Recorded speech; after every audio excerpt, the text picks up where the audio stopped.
خوشحاله خوشحاله ماشاءالله.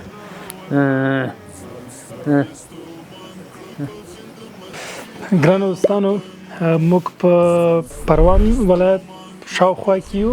دلته دغه ورور لپاره دا کور موږ جوړ کړی دی. الحمدلله دا ورور له بده مرغه چې نه څه اورېدلی شي او نه خبرې کولی شي. په ښار کې کراچواني کوي. د ژوند د اوسېدلو لپاره یې مناسب ځای نه درلوده. زموږ همکارانو سروې کړي وو او لیدلي وو چې دوی ته باید یو ځای جوړ شي. څو بچکیان هم لري ماشاءالله. اوس دا یوه ښه غټه کوټه ده، دا لږ برابره کوټه ده چې د شپاسخانې په توګه هم ترې استفاده کولی شي. هغه ته یو ښه غټ برابر حمام هم ورته جوړ شوی دی دوی تر څو دوی پکې د ژوند ورځ شپې سبا کړي.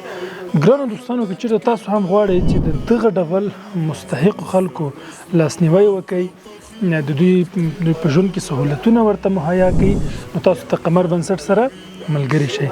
تاسو کولی شئ چې په 1,10,000 افغانۍ شاوخوا باندې دغسې یو ښه ښایسته کور د دوی لپاره جوړ کړي. خو یوه خبره باید بله ورسره اضافه کړم، که چېرته تاسو پوره نسئ کولی د خپل وس مطابق په دغه برخه کې ونډه اخیستلی شئ. جزاک الله خیر. السلام علیکم ورحمت الله وبرکاته.